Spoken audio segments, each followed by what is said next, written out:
আল্লাহ কোরআনে বলছেন পোশাক আমি নাজিল করেছি। ইওয়ারি সাওআতিকুম ওয়ারিশা, কেন নাজিল করলাম? দুই উদ্দেশ্যে। আল্লাহ বলছেন পোশাক দিলাম দুই কারণ। মানুষ যে পোশাক গায়ে দেয় কেন? আল্লাহ বলছে দুইটি উদ্দেশ্য। এক, এটা তোমাদের লজ্জা ঢাকবে।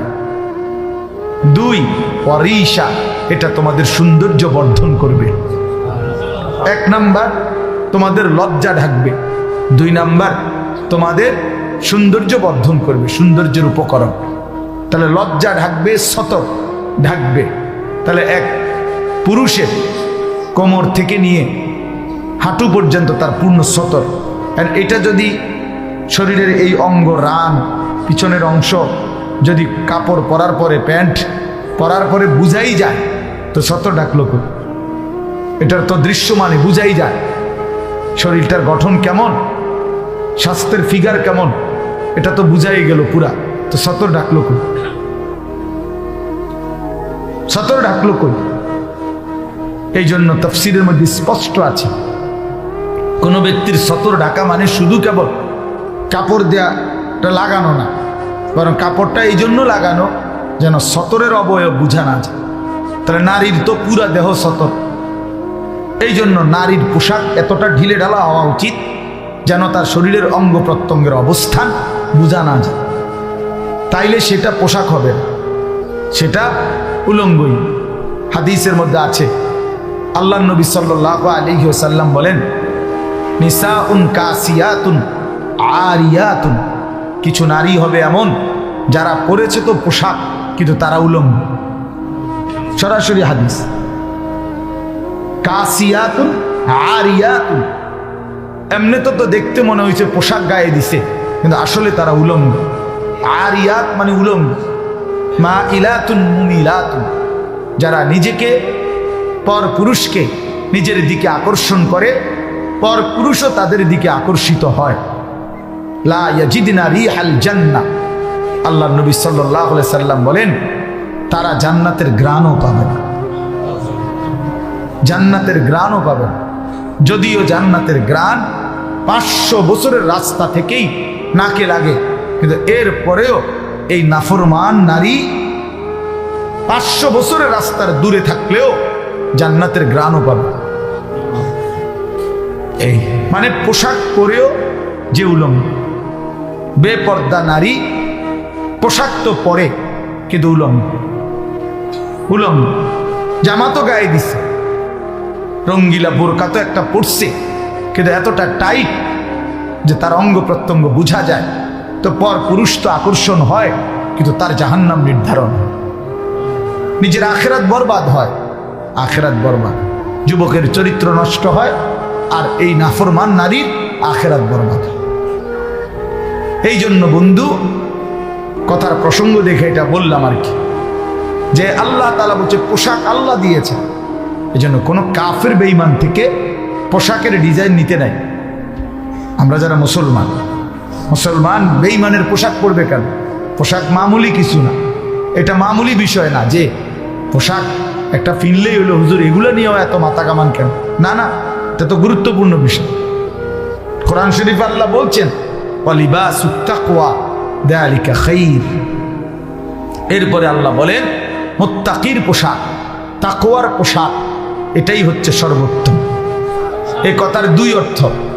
এক অর্থ হইল যে তার জীবনকে তাকওয়ার মাধ্যমে সাজাবে, গুনাহ মুক্ত হয়ে আল্লাহর হুকুমের মাধ্যমে জীবনটা সাজাবে, সে যেন নিজেকে তাকওয়ার পোশাক দিয়ে সাজালো, এটাই সর্বোত্তম। আরেকটা হলো যুগে যুগে যারা মুত্তাকি, আল্লাহওয়ালা, দিনদার, পরহেজগার, তাদের পোশাক যেটা, সেটা সর্বোত্তম। সর্বোত্তম। তাইলে এখন এই সিবা প্যান্ট এটা মুত্তাকিদের পোশাক? বলো ভাই, আল্লাহওয়ালাদের পোশাক? ওমর ফারুক ভাই বলছে, আমি শুনতেছি যে আমি শক্ত কথা কই, আজকে আর শক্ত কিছু কইতাম না, নিয়ত করছি। যা, ভালো হয়ে গেলাম, আমি ভালো হয়ে গেলাম। জান তোমরা তো ভালো না, আর কি করা কোন? এই জন্য আর নরম করে, এই জন্য এই দেখেন না এতক্ষণ কত নরমে কইলাম, আর কেমনি নরমে করতো তার মানে বুঝাইতে চাইলাম ভাইয়া, আমরা এটা বুঝাইতে চাইলাম যে আল্লাহ তাআলা বলছেন পোশাক গুরুত্বপূর্ণ, পোশাক গুরুত্বপূর্ণ। পোশাক আল্লাহ বলেন আমি নাজিল করেছি। দেখে ছেলেরা তোমরাও শোনো ভাই, আল্লাহ তাআলা কোরআনে বলছে আমি কোরআন নাজিল করেছি। যেটা আল্লাহ নাজিল করে সেটা দামি, যেমন কোরআন। আল্লাহ বলেন আমি বৃষ্টি নাজিল করেছি, ওয়া আনজালনা মিনাল মুসিরাতি মাআন সাজ্জাজা। আল্লাহ বলেন আমি মেঘমালা থেকে আমি আল্লাহ তাআলা অঝরে বৃষ্টি নামাই, নাজিল করি, লিনুখরিজা বিহি হাব্বান ওয়া নাবাতা। আর এরপরে আমি জমিন থেকে শস্য, বীজ, উদ্ভিদ, চারা এগুলো উৎপন্ন করি। ওয়া জান্নাতিন আলফাফা, ঘন বাগান ফলের, ফসলের, ফুলের আমি আল্লাহ তাআলা এই জমিনের মধ্যে থেকে বের করে আনি। তো আমি আসমান থেকে বৃষ্টি নাজিল করি। আনজালনা ওয়া আনজালাল ফুরকান, আল্লাহ বলেন তিনি আল্লাহ কোরআন নাজিল করেছেন। ফুরকান মানে কোরআন। ঠিক এরকম ভাবে আল্লাহ তাআলা বলেন যে লোহা, আল্লাহ তাআলা বলছেন লোহা আল্লাহ তাআলা নাজিল করেন। ওয়া আনজালনাল হাদিদ ফীহি বাসুন শাদীদ। আল্লাহ তাআলা বলেন আমি লোহা নাজিল করি। কে নাজিল করে? আল্লাহ। এই জন্য গোটা পৃথিবীর, খেয়াল করে দেখেন, গোটা পৃথিবীর সমস্ত প্রযুক্তি, আধুনিকতার যত উপকরণ, মানুষের দুনিয়ার সুখের জন্য, আরামের জন্য, সহজতার জন্য যত উপকরণ তৈরি হইতেছে সব কিছুর মধ্যে লোহার অংশগ্রহণ, সব কিছুর মধ্যে স্টিল, লোহা, পাত এইগুলোর অংশ আছে এই আমাদের সমস্ত কিছুর মধ্যে। তাহলে এটা ভীষণ একটা উপকারী জিনিস, ভীষণ উপকারী জিনিস। এই পৃথিবীর আধুনিকতার সব কিছু তৈরি হইতেছে, তার মধ্যে একটা মৌলিক অন্যতম উপাদান লোহা। লোহা, এই লাখ হাজার হাজার বিল্ডিং, তো এগুলো সব লোহা না হইলে, এই স্টিল না হইলে কেমনে হইব? এই রড না হইলে কেমনে হবে? আল্লাহ তাআলা বলেন বাসুন শাদীদ, এর মধ্যে ভীষণ শক্তি আছে লোহার মধ্যে, লোহার মধ্যে। তো যেটা আল্লাহ নাজিল করে সেটা দামি হয়, গুরুত্বপূর্ণ হয়। তাহলে আল্লাহ বলেন কোরআন আমি নাজিল করেছি, এটা গুরুত্বপূর্ণ। বৃষ্টি আমি নাজিল করি, এটা গুরুত্বপূর্ণ। লোহা আমি আল্লাহ নাজিল করেছি, এটা অত্যন্ত গুরুত্বপূর্ণ। ঠিক আল্লাহই বলছেন কাদ আনজালনা আলাইকুম লিবাসান, আমি পোশাক নাজিল করেছি, অতএব এটা গুরুত্বপূর্ণ। এটা জানতেন একটা কিছু ফিনলেই হইল না, যে কোনো কারো বেঈমান কাফের মুশরিকদের দেখে দেখে ভাইয়া একটা কিছু করলেই হলো না। মুসলমান এত ফালতু হয় না, মুসলমান এত অল্পতে হেরে যায় না। যেই কোনো কাফের বেঈমান, ইয়াহুদি, খ্রিস্টান, হিন্দু, বৌদ্ধ, নাস্তিক, মুরতাদে যেটাই আমারে দেখাই দিল আমি এটাই পড়লাম, এটাই পড়লাম। মহিলাদের নেশাই এটা। বাজারে মার্কেটে গিয়ে নতুন কি আসছে, নতুন ডিজাইন কি, নতুন মডেলের কাপড় কি, আহা কার থেকে মডেল নিল, কার থেকে মডেল নিল? এই বেঈমান কাফের মুশরিকরা যত ডিজাইন আমাদের মা বোনদের জন্য কাপড়ের নামে দিচ্ছে, সবটার মধ্যে মূল উপাদান হলো বেপরদিগি। এটাকে সামনে রাইখা নারীকে যত বেশি লোভনীয়, আকর্ষণীয় করে পর পুরুষের সামনে তুলে ধরা যায়, এটা হলো তাদের মেন আগে প্রথম টার্গেট। এরপরে পোশাকের ডিজাইন, সাইজ ইত্যাদি সাজায়, ঠিক না? তাইলে অসভ্যতা হলো মূল। কিন্তু আল্লাহ তাআলা তো অসভ্যতার জন্য পোশাক দেন না। আল্লাহ তো প্রথমেই বলে নিছেন ইউয়ারি সাওআতিকুম, কেন তোমাদের পোশাক নাজিল করলাম? তোমাদের লজ্জা ঢাকবে। একমাত্র মানুষ, এই পৃথিবীর সব প্রাণীর দিকে তাকায় দেখেন, গরু, ছাগল, কুকুর, বিড়াল, এরা এদের লজ্জাস্থান নিজ দেহের কোনো অংশ দিয়া ঢাকে। আল্লাহ কুদরতি ভাবে এভাবে রাখছে, লেজ দিয়ে, দুই পায়ের অবস্থান দিয়ে তারা তাদের লজ্জাস্থান ঢাকতে পারে। কিন্তু একমাত্র মানুষ, পুরুষ কিংবা নারী, কেহই পোশাক ছাড়া তার লজ্জাস্থান ঢাকতে পারে না। সিস্টেম আছে কোনো? না। শরীরের অঙ্গ দিয়ে লজ্জাস্থান ঢাকার কোনো সিস্টেম তার সিস্টেমে নাই। তাকে লজ্জা ঢাকতেই হবে পোশাক দিয়ে, পোশাক দিয়ে। এই জন্য আল্লাহ বলছেন পোশাক আমি নাজিল করেছি ইউয়ারি সাওআতিকুম, এটা তোমাদের লজ্জা ঢাকবে। এই জন্য ওয়ারিশা, এবং সৌন্দর্য হবে, পোশাকের সৌন্দর্য হবে। এই জন্য আমি অনুরোধ করছি ছেলেরা, প্রিয় ভাই, নিজের পোশাকের প্রতি যত্নবান হন। একটা পোশাক একটা মানুষের ধর্মের পরিচয় বহন করে, পোশাক মানুষের বংশের পরিচয় বহন করে, পোশাক মানুষের ব্যক্তিত্বের পরিচয় বহন করে, পোশাক মানুষের রুচির পরিচয় বহন করে। বাহ্যিক এই পোশাক মানুষের ভিতরের চিন্তাধারা প্রকাশ করে। আরবিতে বলে আয-যাহিরু উনওয়ানুল বাতিন, মানুষের ভিতরের ঠিকানা, প্রতিচ্ছবি মানুষের বাহ্যিক দিক। মানুষের বাহির দেখেও ভিতর আন্দাজ করা যায়, ভেতর আন্দাজ করা যায়। যেমন একদম সহজ উদাহরণ, কোনো মানুষের দিকে, চেহারার দিকে তাকাইয়েই মানুষ বলে কি ভাই মনটা খারাপ, অথচ মনটা যেটা কইতেছে মনটা খারাপ, দিল অন্তর এটা তো ভিতরে, কিন্তু তার চেহারার মধ্যে সেটা প্রকাশ পাচ্ছে। অথবা কি ভাই খুব ফুর্তিতে আছেন মনে হয়, খুব খুশিতে আছেন, এই যে তাহলে দিলের খুশি চেহারার মধ্যে কি পায়, প্রকাশ পায়। দিলের অসন্তুষ্টি, পেরেশানি চেহারার মধ্যে কি পায়, প্রকাশ। মানুষ দেখেই মনে করে কি ভাই খুব চিন্তিত মনে হচ্ছে। তাহলে বোঝা গেল মানুষের বাহ্যিক চেহারা মানুষের ভিতরের অন্তরের প্রতিচ্ছবি। ঠিক তেমনি ভাবে তুমি যুবক, তোমার চেহারা, তোমার চুল, তোমার লেবাস, তোমার পোশাক, এটা তোমার ভিতরের ঈমানের প্রতিচ্ছবি। তোমার দিলে ঈমান আছে কিনা, তুমি আল্লাহ চিনো কিনা, আখিরাত চিনো কিনা, তোমার মৃত্যুর কথা মনে আছে কিনা, তোমার পরকাল নিয়ে কোনো ভাবনা আছে কিনা, এটার প্রমাণ তোমার এই বাহ্যিক চেহারা, বাহ্যিক এই পোশাক। অসংখ্য ছেলে পেলে তোমরা এটা বুঝতে চাও না, সারাক্ষণ তাকাইয়া থাকো কোনো বেঈমানের মতো, কোনো বেঈমানের ডিজাইন তোমার খুব দ্রুত লুফে নাও, গ্রহণ করে নাও, অথচ ইমানদারের পোশাক তোমার পছন্দ হয়। তুমি দেখো তো ভাইয়া, ওলামায়ে কেরামকে পৃথিবীবাসী কি পরিমাণ ইজ্জত করে, তাহলে তাদের পোশাক কত সম্মানী। তুমি দেখো তো আউলিয়াদেরকে মানুষ কি পরিমাণ ইজ্জত করে, তো তাদের পোশাক চলাফেরা এটাও তো সম্মান। কোরআন শরীফে আছে, এবার বুঝাই। কোরআন শরীফে স্পষ্ট আছে, আল্লাহ নবী সাল্লাল্লাহু আলাইহি সাল্লাম কম্বল গায়ে দিয়ে শুইছেন কম্বল গাও দিয়া। নবী সাল্লাল্লাহু আলাইহি সাল্লামকে আল্লাহ তাআলা এই কম্বল গায়ে অবস্থায় আল্লাহ তাআলা ডাক দিছে, বন্ধু আপনাকে আমার এখন কথা বলবো, আমি ডাক দেব, তা আপনার গায়ে যে কম্বল, এখন আপনারে কি কম্বল বাদ দিয়া শুধু ডাক দিমু? কম্বলটা আমি কম্বলটাকে কি করব?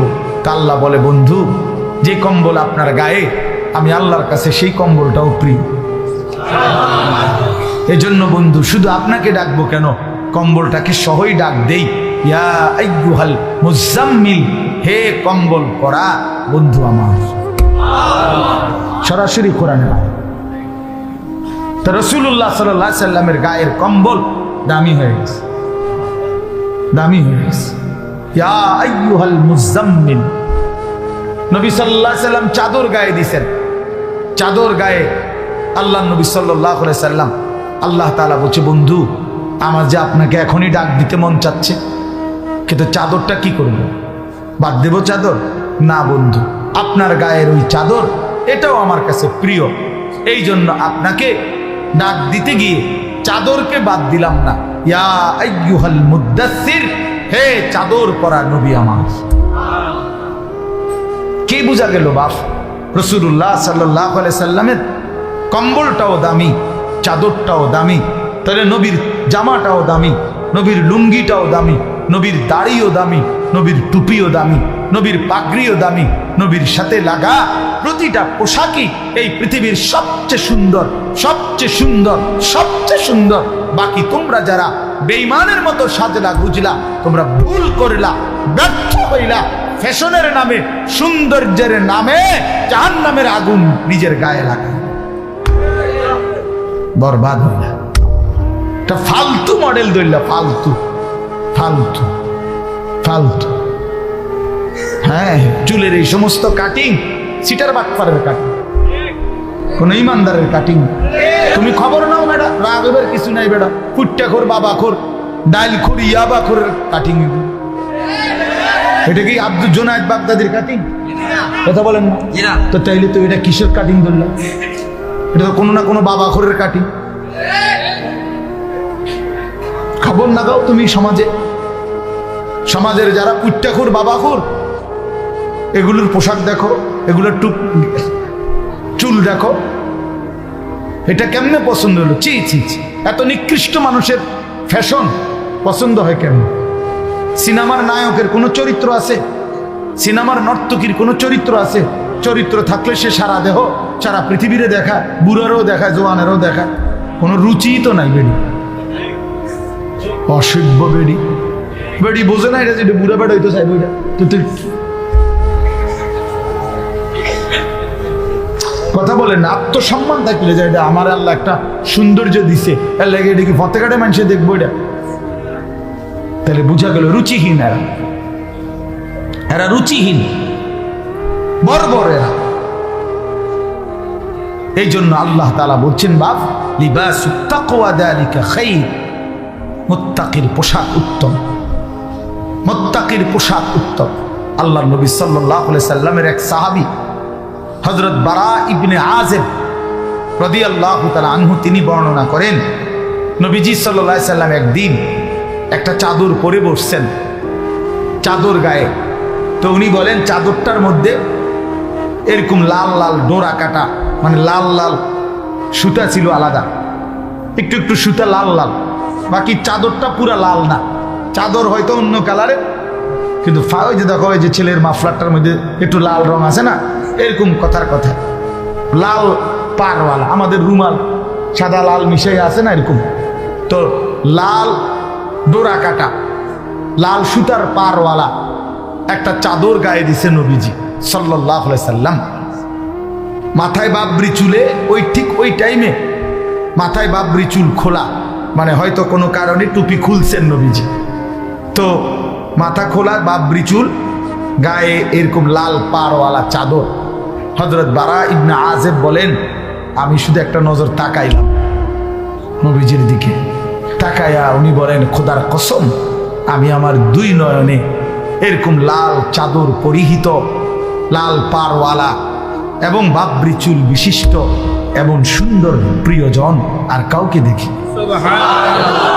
মা রাআইতু মিন যী লিম্মাতিন ফি হুল্লাতিন হামরা আহসানা মিন রাসূলিল্লাহ সাল্লাল্লাহু আলাইহি ওয়াসাল্লাম। বাবরি চুলওয়ালা, লাল পারওয়ালা চাদর পরিহিত রাসূলের চাইতে সুন্দর আমি বারা আমার দুই নয়নে কাউকে দেখি। কি সুন্দর লাগছে, তখন সাহাবী পাগল হয়ে গেছে যে কি সুন্দর লাগছে নবীর গায়ের চাদর, নবীর গায়ের চাদর। সাহাবায়ে কেরাম বর্ণনা করছেন এভাবে, বাবা রাসূলুল্লাহ সাল্লাল্লাহু আলাইহি সাল্লামের পোশাকগুলোর বর্ণনা সাহাবীরা দিচ্ছেন। নবী সাল্লাল্লাহু আলাইহি সাল্লামের চাদর মোবারক কেমন ছিল, টুপি মোবারক কেমন ছিল, নবীজির গায়ের জামা কেমন ছিল, পরনের লুঙ্গি কেমন ছিল, লুঙ্গি কতটুকু উঁচু করে পড়তেন, এই সব কিছু সাহাবীরা বর্ণনা করছেন। আরো একটা ঘটনা বলব, রাসূলুল্লাহ সাল্লাল্লাহু আলাইহি সাল্লামের বিখ্যাত সাহাবী হযরতে ওসমান রাদিয়াল্লাহু তাআলা আনহু, নাম শুনি না আমরা? ইসলামের তৃতীয় খলিফা, নবীজির দুই মেয়ের পরপর জামাতা, এক মেয়ে ইন্তেকাল করছে, তো নবী আরেক মেয়ে ওনার রেখে দিছে। এত ভালোবাসতেন নবীজি। আল্লাহ নবী সাল্লাল্লাহু আলাইহি সাল্লামের ওই দ্বিতীয় মেয়েটাও মারা গেছে। নবীজি বলছেন, হায় যদি আমার আরো একটা মেয়ে থাকতো, আমি সেটা ওসমানের কাছে বিয়ে দিতাম। এত ভালোবাসতেন ওসমানকে। হযরত ওসমান রাদিয়াল্লাহু তাআলা আনহু সবচেয়ে বেশি সাহাবীদের মধ্যে হায়া, লজ্জাওয়ালা ছিল। ওই যে আমরা যে জুমার খুতবা পড়ি, দ্বিতীয় খুতবার মধ্যে আমরা এটা বলি, আশাদ্দুহুম হায়াআন উসমান, আরহামু উম্মতি বি উম্মতি আবু বকর, আশাদ্দুহুম ফি আমরিল্লাহি উমর, হ্যাঁ, ওয়া আসদাকুহুম হায়াআন উসমান। এই যে সবচেয়ে বেশি লজ্জা উসমানের ছিল। ওসমান রাদিয়াল্লাহু, এই ওসমান রাদিয়াল্লাহু তাআলা আনহুকে হুদাইবিয়ার সন্ধির সময় নবী সাল্লাল্লাহু আলাইহি সাল্লাম ৬ষ্ঠ হিজরিতে মক্কায় আসতে চাইছিলেন উমরা করার জন্য মদিনা থেকে, প্রায় 1400 সাহাবী নিয়া। তো মক্কায় ঢুকবার আগে হুদাইবিয়া নামক একটা জায়গায় এখানে বাধাগ্রস্ত করছে। তো মক্কাবাসী আল্লাহ নবী সাল্লাল্লাহু আলাইহি ওয়াসাল্লাম, অনেক লম্বা ঘটনা। তো নবী সাল্লাল্লাহু আলাইহি সাল্লাম মক্কার কুরাইশদের সাথে কথা বলার জন্য এই ওসমান রাদিয়াল্লাহু তাআলা আনহুকে প্রতিনিধি হিসাবে নিজের পক্ষ থেকে পাঠাইছিলেন যে তুমি যাও মক্কায় কুরাইশ নেতৃবৃন্দের সাথে কথা বলো যে আমরা যুদ্ধ করতে আসি নাই, আমরা আল্লাহর ঘর তাওয়াফ করব, উমরা করব। 2-3 ঘন্টার কাজ, উমরা করতে 3 ঘন্টা লাগে না। ওই যে এরশাদ ভাই উমরা করে মাত্র আসছে, এই 1-2 দিন হয়েছে তাজা। আমার উমরা করে আসার পরে আজকেই প্রথম দেখা হয়েছে আমার সাথে। তো আল্লাহ কবুল করেন। তো এই রাসূলুল্লাহ সাল্লাল্লাহু আলাইহি সাল্লাম ওনাকে বললেন তুমি গিয়ে বুঝাইয়া বলো তাদেরকে যে আমরা এইবার যুদ্ধ করতে আসি নাই, বদরের যুদ্ধ করছি, উহুদের যুদ্ধ করছি, আগেও যুদ্ধ করছি, যুদ্ধ হইতে পারে তোমাদের সাথে, কিন্তু সেটা ঘোষণা দিয়া, কিন্তু এখন আসছি আমরা আল্লাহর ঘর তাওয়াফ করতে, তোমরা আমগরে বাধা দিও না।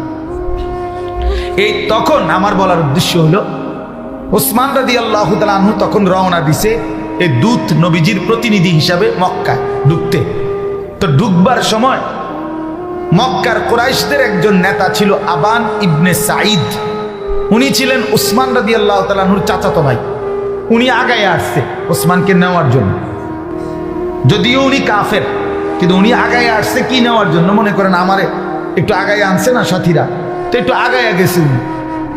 আগাইয়া যখন গেছে কুরাইশ নেতৃবৃন্দের কাছে আনবে, আবু জাহেল আবু লাহাবদের কাছে। আবু জাহেল নাই, সে তো মরে গেছে আগে, যারা আসিল তারার কাছে। তো এরা এই যখন উনি আসছে, আসছে কুরাইশ নেতা ওসমানের সামনে, তখন ওসমান রাদিয়াল্লাহু তাআলার দিকে তাকাইছে। সে তাকাইয়া দেখছে ওসমান রাদিয়াল্লাহু তাআলার পরনের লুঙ্গিটা টাকনুর, মানে হাঁটুর গোড়া যে গোড়ালি, এটার অনেক উপরে, টাকনুর উপরে আর কি। তো এই আবান এ তো কাফের সর্দার, সে বলতেছে ওসমান তুমি এটা কি পড়লা, লুঙ্গি এটার এত উপরে উড়াইলা কেন? হায় হায়, তুমি কি জানো না আমাদের কুরাইশদের মধ্যে যারা যত সম্ভ্রান্ত নেতা, যত উচ্চ পদস্থ, তার পরনের এই লুঙ্গি তত নিচে ঝোলে, যত বেশি রাস্তা ঝাড়ু দেয় তত বড় লিডার। মাত্র লিডার মানেই তো জনসেবা যে করে, তা তাইলে যিনি নিজের প্যান্ট দিয়ে রাস্তা ঝাড়ু দেয় উনি বড় লিডার হবে না তো কে বড় লিডার হবে? বুঝেন না? যে এই জন্য তুমি তো জানোই টাকনুর নিচে যত কাপড় তত আমাদের মধ্যে তত বড় নেতা। এখন তুমি যে টাকনুর এত উপরে উঠে ফেলছো লুঙ্গি, তো তোমার অবস্থা কি হবে? তোমারে তো তারা সামান্যতম মূল্যায়ন করবে না, বুঝবে ইসলাম গ্রহণ করার পরে তোমার কোনো পদে নাই, তোমার কোনো পদে নাই, তুমি মেম্বারও না, পদে নাই তোমারে মূল্যায়ন করবে না। কাজে তুমি তোমার ধর্মের ইজ্জতের জন্য এই কথাটা খেয়াল করেন, তুমি লুঙ্গি আরো নিচে নামাও, টাকনুর নিচে নামাও, তাইলে কুরাইশরা তোমারে দেখলে মনে করবে তুমি বড় নেতা, সিনিয়র ব্যক্তিত্ব, তখন তোমার কথার ওজন হবে। আমরা স্পষ্ট কিতাবে করছি, আল্লাহর কসম।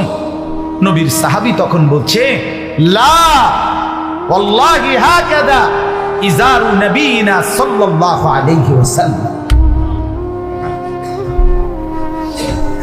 বলছে বেঈমান না বেটা, 100টা আমি নামাবো না, ওয়াল্লাহি আল্লাহর কসম এরকমই আমার রাসূলের পবিত্র লুঙ্গি। হাকাজা আমার রাসূলের লুঙ্গি মুবারক, তিনি এভাবেই পড়েন টাকনুর উপরে। কাজে আমার নবীর চাইতে বড় দামি সম্মানী তোদের কোনো বেঈমানের বেল আসেনি বেটা। কাজে আমি আমার রাসূলের যেই লুঙ্গি মুবারক দেখছি যেভাবে পড়ে, আমি তার থেকে এক চুল নিচে নামাবো। এই পোশাকের গুরুত্ব বাপ দেখেন, আমি এতটা মনে করে আসি নাই, কেন জানি মনে পড়লো এতটি কথা। আশ্চর্য না, এটা আমার কোনো উদ্দেশ্য নাই, এটা আমি তো অন্য সূরা পড়ছি, কিন্তু এতগুলো কথা নিজের আল্লাহর পক্ষ থেকেই মনে আসছে যে পোশাকের সৌন্দর্য। সাহাবায়ে কেরাম পোশাকের ক্ষেত্রে পর্যন্ত নবীজির অনুসরণটা কিভাবে করছেন ভাই? কিভাবে করছে। আরেকটা উদাহরণ শেষ বলি, তাহলে আমার আয়াতের তর্জমা বলবো। এর ফলে হযরত ওমর রাদিয়াল্লাহু তাআলা আনহু, এবার ওনার কথা শোনেন। যুবক ভাই, তোমরা গ্রহণ করার নিয়তে শোনো। এক তো হইল বন্ধু, আমি প্রতিদিন বলি, আমি নিজেও পেরেশানি বোধ করি, জনপ্রিয়তা দিয়া তো ভাইয়া তেমন কোনো কাজ হবে না। প্রিয় ভাই আমার, আমি নিজেও এটা নিয়ে চিন্তিত। মালিকের ইচ্ছা হইছে তো মালিক শ্রোতা আল্লাহর কথা শুনতে চাচ্ছে, কিন্তু মনে করো জনপ্রিয়তার কারণে আসলে যে এই হুজুর এখন একটু জনপ্রিয়, এই হুজুরের ওয়াজ এখন কেউ শুনতে চায়, এই জন্য আইলাম, হুজুর চাইলাম, উনি মনেও কয় কিছু কথা, এই তাইলে তো বাবা লাভ হবে না। আমার জনপ্রিয়তা দিয়া তোমার কি? আমারে যদি 1 কোটি মানুষও চিনে, 10 কোটি মানুষও চিনে ভাইয়া, তো তোমার লাভ কি? তোমার ফায়দা বলো, বলো প্রিয় ভাই, বুঝতে শিখো। আমারে সারা বাংলাদেশও যদি চিনে অথবা না চিনে, এতে কি আসে যায়? তোমার লাভ কি? তোমার আখলাকের কথা বলো, তোমার জিন্দেগি বলো। তুমি যে 365 দিনে কোদার একটা বছরে ফজরের নামাজ পড়ো না, সেটা কি আমার জনপ্রিয়তা দিয়া তোমার পাপ মোচন হয়ে যাবে? তাইলে প্রিয় ভাই, তোমার কথা বলো, নিজের দিলকে প্রশ্ন করো, ইস্তাফতি কলবাক, দিলকে জিজ্ঞেস করো, এই জীবন কেমন জীবন? এই রং তামাশার জীবন। ওই যে দেখেন না গাইতেছে, আল্লাহ রাসূল সাল্লাল্লাহু আলাইহি সাল্লাম বলছেন, ইস্তিমাউল মালাহি মাসিয়াতুন, নবীজি বলছে গান শোনা গুনাহ, ওয়াল জুলুসু আলাইহা ফিসকুন, গানের মজলিসে বসা প্রকাশ্য ফাসিক, প্রকাশ্য পাপী, কবিরা গুনাহ, ওয়াত্তালাজ্জুযু বিহা কুফরুন, নবী সাল্লাল্লাহু আলাইহি সাল্লাম বলছে গান শুনে যদি কেউ মজা মারে, স্বাদ করছে গিরে, করছে গিরে মানে ইমান নিছে আর কি। আল্লাহ রাসূল বলছে গান শুনে যদি কেউ মজা পায়, স্বাদ, কুফরুন, তাহলে সেটা কুফর, কুফর। রাসূলুল্লাহ সাল্লাল্লাহু আলাইহি সাল্লাম বলেছেন, নালার পানি, স্রোতের পানি, ঝর্ণার পানি, যেখান দিয়া পুরা দমে পানি আসে, ওইখান দিয়া খুব দ্রুত ঘাস, সতেজ সজীব সবুজ ঘাস ওঠে বেশি, কারণ এদের পানিটা কি আসে, আরামসে আসে। তা আল্লাহ রাসূল সাল্লাল্লাহু আলাইহি সাল্লাম বলেন, পানির নালার মুখে যেরকম ঘাস তরু তাজা সতেজ সজীব হয় দ্রুত গতিতে, ঠিক যেখানে গান হয় সেখানে মুনাফিকি খুব দ্রুত গতিতে এরকম দ্রুত তৈরি হইতে। আল্লাহ রাসূল বলছেন, আল্লাহ নবী বলছেন, আল গিনা রুকিয়াতুজ জিনা, গান জিনা ব্যভিচারের তাবিজ, গান ব্যভিচারের তাবিজ। সেখানে গান, সেখানে অল্প সময়ের পরে ব্যভিচার, নাচতে নাচতে গাইতে গাই যত ব্যভিচারী, তো সেখানে যেখানেই জিনার আড্ডা, যেখানেই ব্যভিচারের আড্ডা, তো সেখানে গান আরেকটি অনিবার্য অংশ, মদ এটার একটা অঙ্গাঙ্গী অংশ। এই 3 জিনিস কাছাকাছি, এই 3 জিনিস কাছাকাছি। গান আছে তো ব্যভিচারও আছে, গান আছে তো মদের বোতলও আছে, নেশারও আছে। কেউ যদি বলে আমার এখানে নাই তমকের, সেটা আমি ভিন্ন বিষয়, ওনারটা উনি বলবে, আমনের সাফাই আমনে গাইবেন, কিন্তু আমি আমভাবে বললাম, ব্যাপকভাবে বললাম, ব্যাপকভাবে বললাম। এই জন্য বলতে চাচ্ছি, রং তামাশার এই দুনিয়া, খেল তামাশার এই দুনিয়া, আল্লাহ রাসূল সাল্লাল্লাহু আলাইহি সাল্লাম স্পষ্ট হাদিস আছে, একেবারে আল্লাহর কসম, জুমার খুতবার বই আছে আপনার, ওইখানের খুতবার মধ্যেও আছে, আল্লাহ নবী সাল্লাল্লাহু আলাইহি সাল্লাম বলছেন, আমারানি রব্বি বিমাহকিল মাআজিফ ওয়াল মাজামির, আল্লাহ তাআলা আমাকে দুনিয়ায় পাঠিয়েছেন এই আদেশ দিয়ে যেন আমি বাদ্যযন্ত্র ধ্বংস করি, ভেঙে ফেলি। বাদ্যযন্ত্র ভাঙার জন্য আল্লাহ তাআলা নবীকে পাঠিয়েছেন। এটা নবীজির আগমনের একটা উদ্দেশ্য। অতএব ধর্মের নামে ধর্মের নামে ধর্মের নামে বুজুর্গের নামে যে কোনো কারো নামে যেখানেই বাজনা বাজবে সেখানেই সেটা গুনাহ গুনাহ গুনাহ গুনাহ। এটা নাফরমানি, নিঃসন্দেহে নাফরমানি, নিঃসন্দেহে নাফরমানি, কোনো সন্দেহ নেই। এজন্য নওজোয়ান তোমাদেরকে মোবারকবাদ, গানের আড্ডা ছেড়ে কোরআনের আড্ডায় আসছো, কোরআনের কথায় আসছো। আমি দোয়া করি তোমরা যে কয়টা ছেলে আসছো আল্লাহ তোমাদেরকে আগামী দিনের ইসলামের জন্য কবুল করে। ইনশাআল্লাহ তোমরা পারবা, হাল ছাইরো না, হাল ছাইরো না। কিশোর নওজোয়ান যদি জালেমকে হটাইতে পারে তো কিশোর নওজোয়ান ইনশাআল্লাহ বাংলার জমিনে কালেমার পতাকা উড়াবে, আগামীর নওজোয়ান উড়াবে ইনশাআল্লাহ। যাদের হাতে জালেমের পতন হয়েছে তাদের হাতে ঈমানের বিজয়ও হবে ইনশাআল্লাহ, ইনশাআল্লাহ, কোনো সন্দেহ নেই। আমরা হতাশ না, আমরা হতাশ হই না, আলহামদুলিল্লাহ হতাশ না। আমাদেরও হিসাব কিতাব আছে, আশা নিয়েই ওয়াজ করি।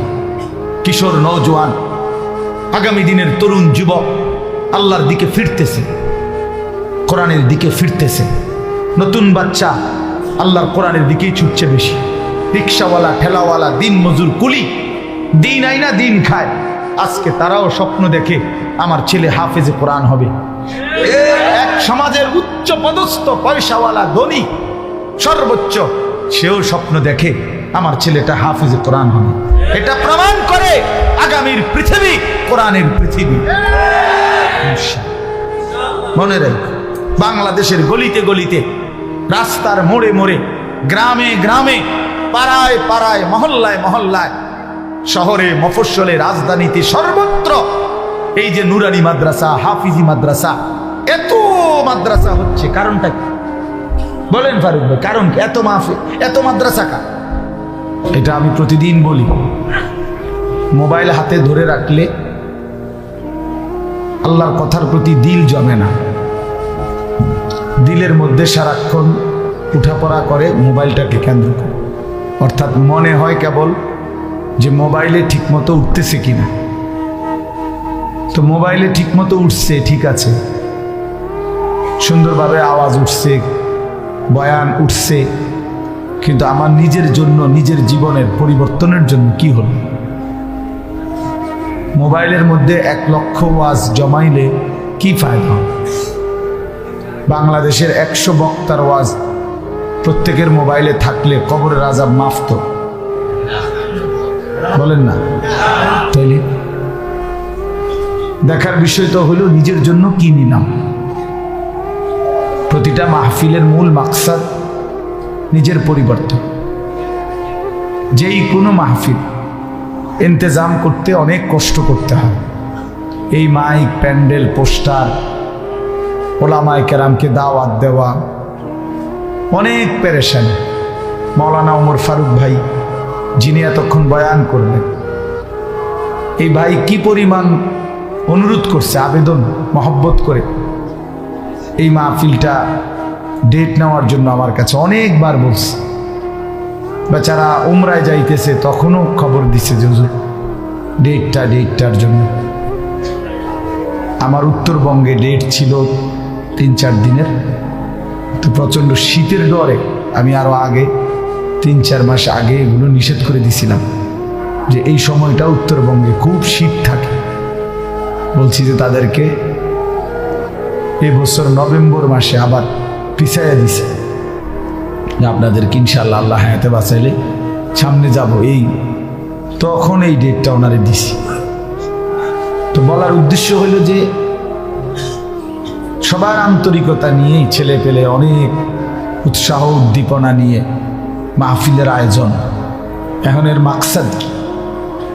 মাকসাদ হলো কিছু ভাই মোবাইলে উঠাইলেন, কিছু বুট বাদাম বিক্রি হলো, চটপটি খাটা হলো, আর আমরা যার যার মতো চলে গেলাম শুনে। নিজের বিবেকের মধ্যে কোনো পরিবর্তন নাই, দিলের মধ্যে একটু নড়াচড়া নাই, সামান্য কোনো অনুভূতি জাগে নাই। তো কি লাভ হলো ভাইয়া? আয়োজনটার সার্থকতা কি? যে যেমন তিনি এমনই, কোনো নড়াচড়া নাই, পরিবর্তন নাই, যুবকেরও না, বুড়ো বয়স্ক লোকেরও না। তো হলোটা কি? তাই লাভটা কি হলো?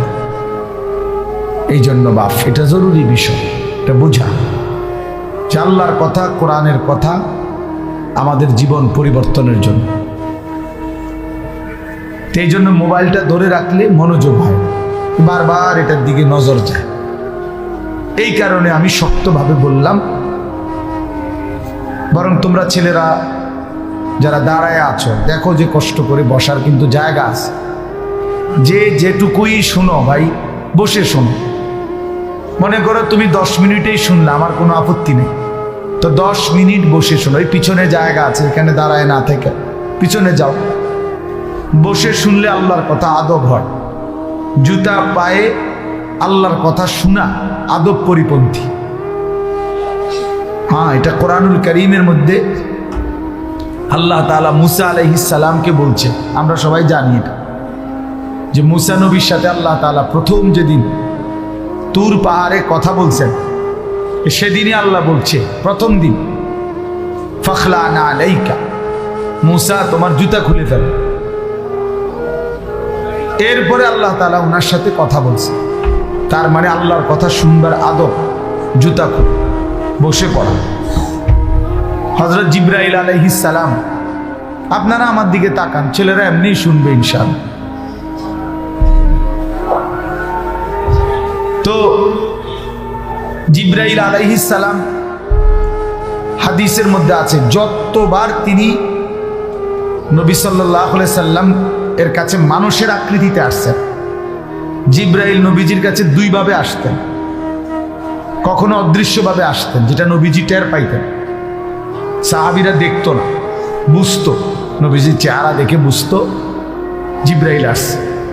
নবী সাল্লাল্লাহু আলাইহি সাল্লামের হালাত, চেহারার রং বদলাই যেত, রক্তিম লাল হয়ে যাইত, পবিত্র চেহারা থেকে ঘাম ঝরত, এবং নবীজি সাল্লাল্লাহু আলাইহি সাল্লামের নাকের কাছে, মুখের কাছে মৌমাছির গুনগুনে আওয়াজ শোনা যাইত।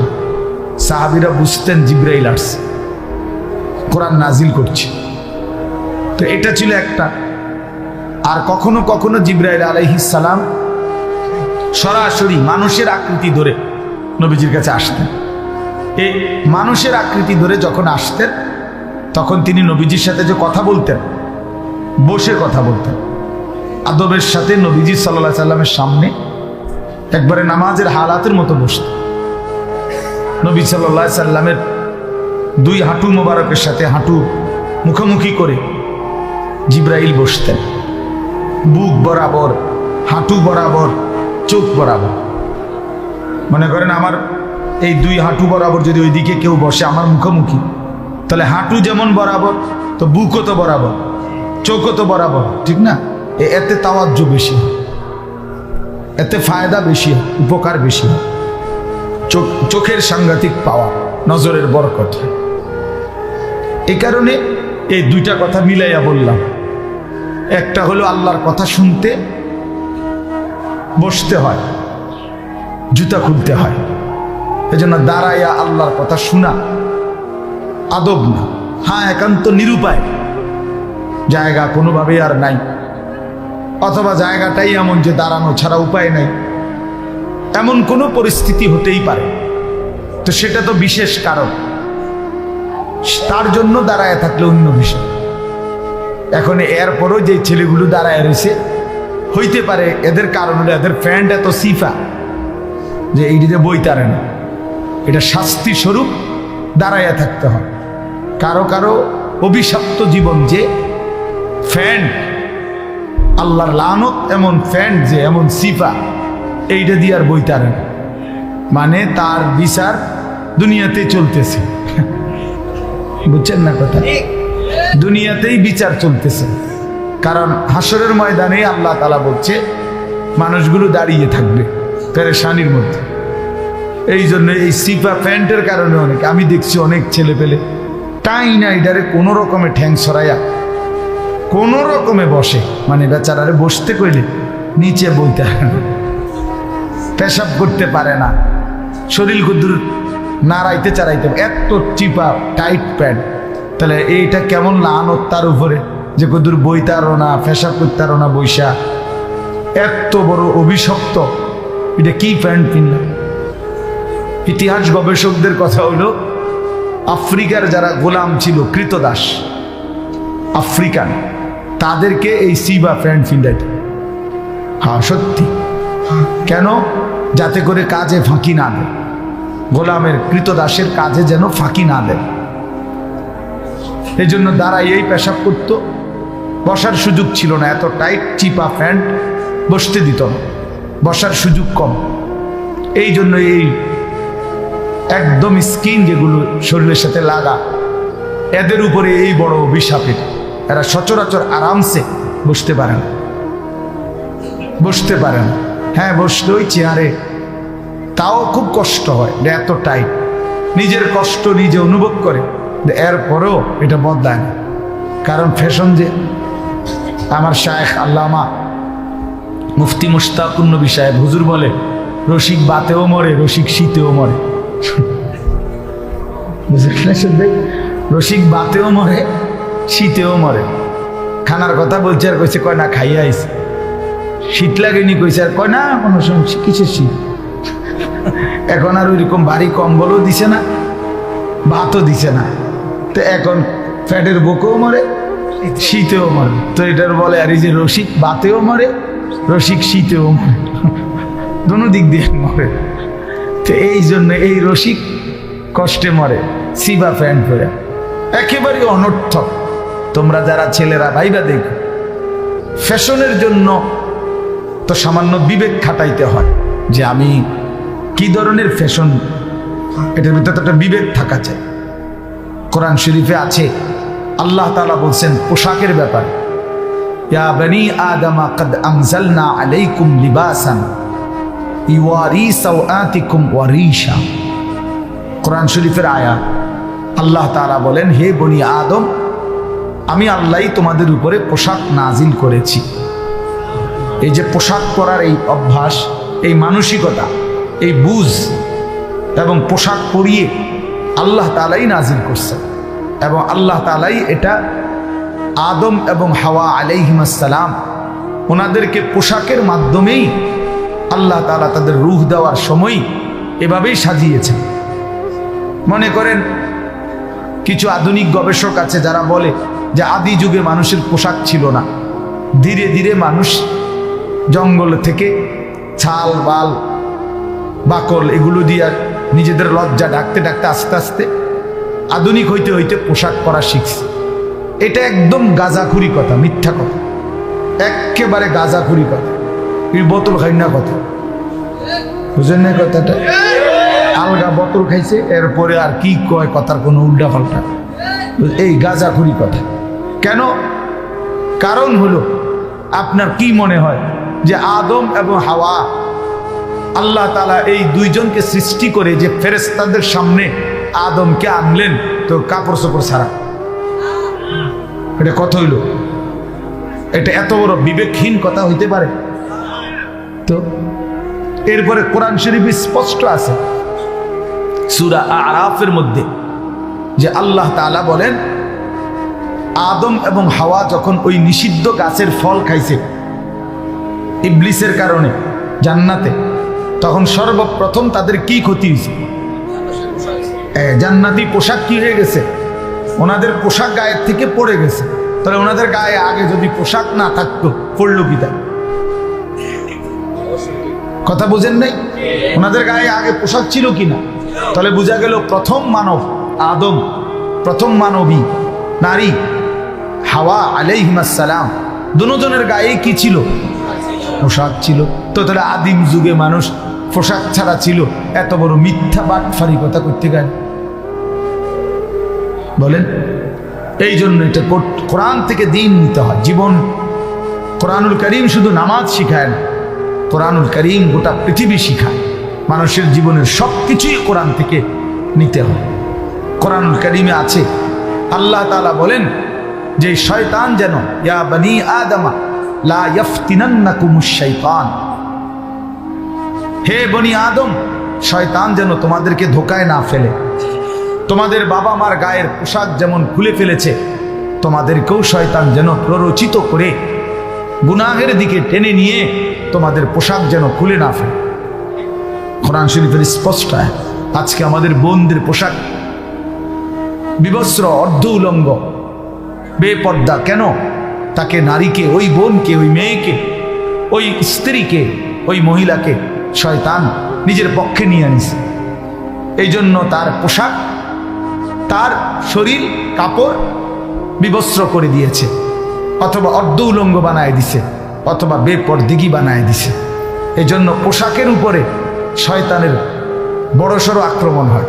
অর্থাৎ শয়তান যে পরিমাণ ওয়াসওয়াসা দেয়, এক্ষেত্রে একটা অন্যতম হলো শয়তান তার অনুসারীদেরকে আল্লাহ রসুলের সুন্নাহ বহির্ভূত পোশাক পরতে উদ্বুদ্ধ করে। কথা বুঝছেন? এই জন্য এটা মনে রাখা দরকার, এটা মনে